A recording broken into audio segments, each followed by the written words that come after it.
Kleine Pause, okay?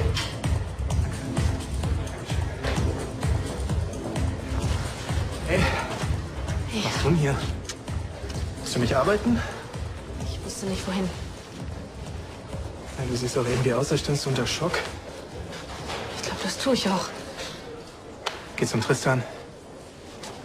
Das mit dem Abstand halten, das hat nicht so funktioniert.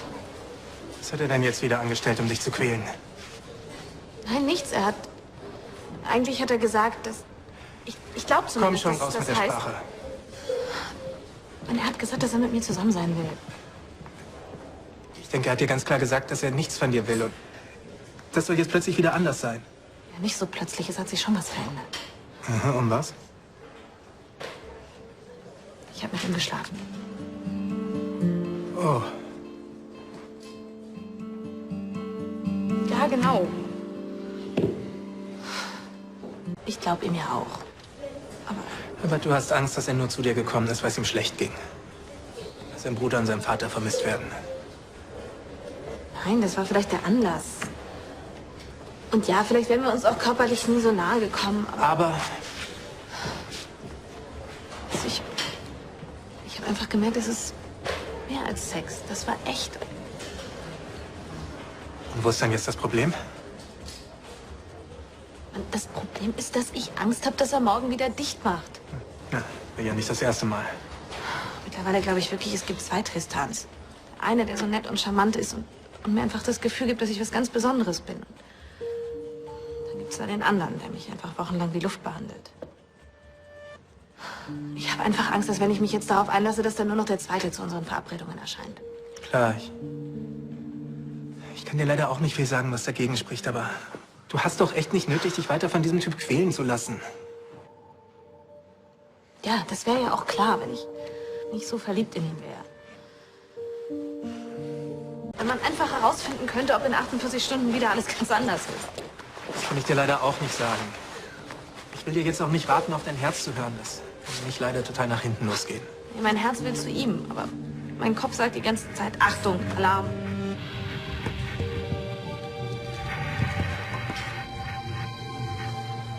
Lass es einfach laufen, guck, was passiert. Ich meine, vielleicht lösen sich die Sachen ja von alleine.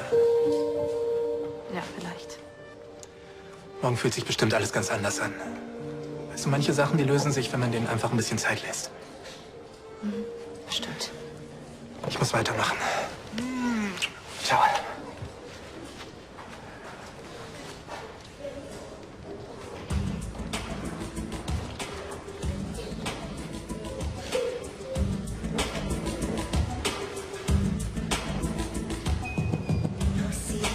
Die Küstenwache auf den Bahamas hat die Suche mittlerweile auf einen Radius von 250 Meilen erweitert.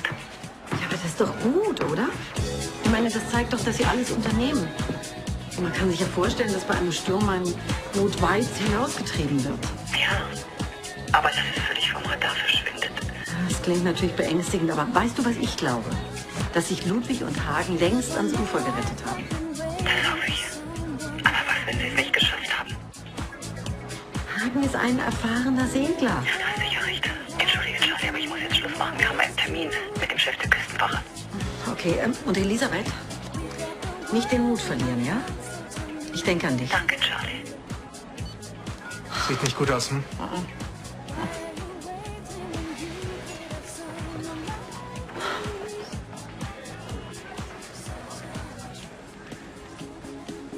Bereit für die Abenteuer der 7 Weltmeere?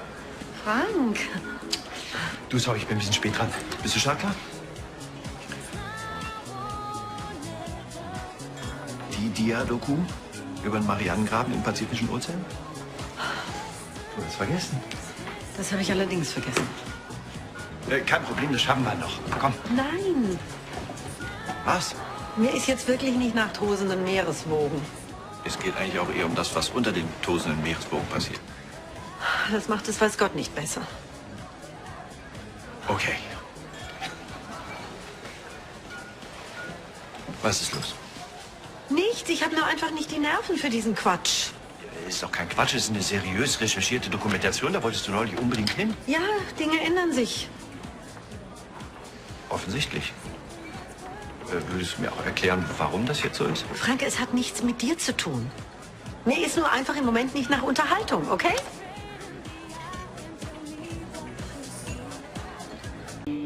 Frank, bitte, ich möchte nicht darüber reden. Bitte schön. Okay. Wahrscheinlich ist gerade wirklich nicht der richtige Zeitpunkt. Wenn du reden willst, ruf mich an. Jetzt hängst du das wieder so hoch. Ist das dein Ernst?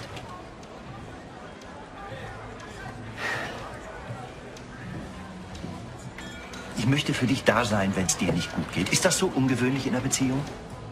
Ich höre immer Beziehung. So viel zum Thema, wir lassen es langsam angehen.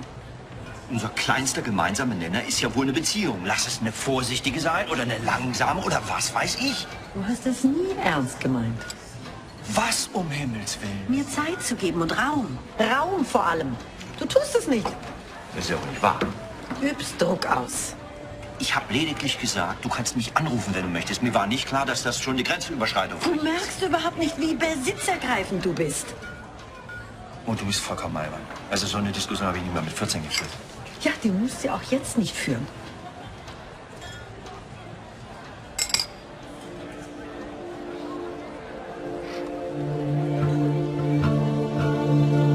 Danke. Suchst du einen Job? Nein, kein Job, meine Seelenruhe. Koste es, was es wolle. Bitte? Naja, so wie du Frank niedergemacht hast. Ich habe ihn nicht niedergemacht. Also ich konnte seinen Standpunkt ehrlich gesagt gut verstehen. Er drängt sich auf, er mischt sich ein. Es gibt einfach Dinge im Leben, die muss man mit sich selbst ausmachen. Du bist durch den Wind wegen Hagen und Ludwig. Woher soll Frank das bitte wissen? Meine beste Freundin vermisst ihren Mann und dessen Sohn. Das ist ein Schock, auch für mich. Meine Olli, die beiden können tot sein. Das kann gut sein, aber woher soll Frank das wissen? Du erzählst ihm ja nichts. Muss ich das denn?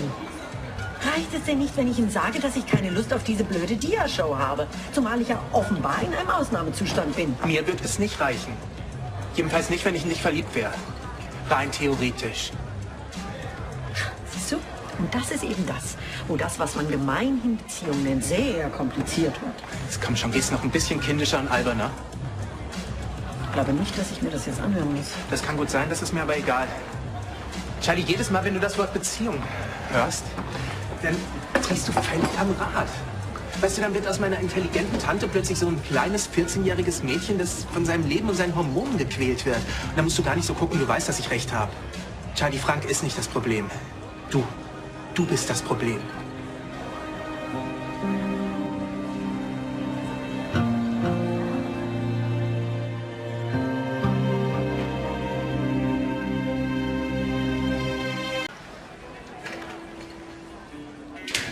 Hey, ist er da? Tristan? Nee, der ist schon vor ein paar Stunden abgehauen. Leni meinte, der war ziemlich schlecht drauf. Er kommt gleich. Ich nehme an, du hast mit ihm geredet. Ja, leider. Sag jetzt bitte nicht, was ich fürchte, dass du sagst. Ich habe ihm gesagt, dass das ein Fehler mit uns ist. Und das ist der eigentliche Fehler. Wieso? Weil ich in ihn verliebt bin. Und er, wenn ich das richtig verstanden habe, auch in mich. Ich meine, warum können wir dann nicht einfach zusammen sein? Weil bei euch nichts einfach ist. Er hat dir wehgetan und das nicht nur einmal. Kannst du dir ansatzweise vorstellen, wie es ihm gerade geht? Ich meine, sein Bruder und sein Vater werden vermisst. Er hat doch auch vorher schon auf deinen Gefühlen rumgetrampelt. Mann, er kann einfach nicht anders und ich dachte, das hättest du endlich kapiert. Mann, er braucht mich. Und ich habe Sehnsucht nach ihm, okay? Ich war feige, ein Risiko mit ihm einzugehen, aber das war halt mein Fehler. Ich habe versucht, einen Schlussstrich zu ziehen. Wirklich, ich habe es versucht. Ich kann es einfach nicht.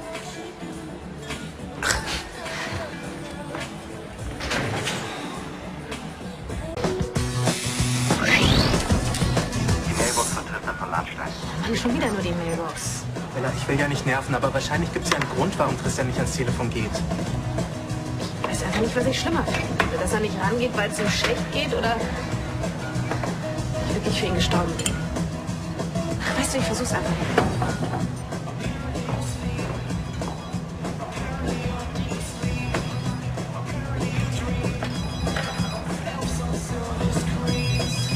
Mein Gott, ist der Mann begehrt. Hier, und Tristan, das hat drüben liegen lassen. Deshalb kann ich ihn nicht erreichen. Ich muss los. Aha, wo geht's jetzt hin?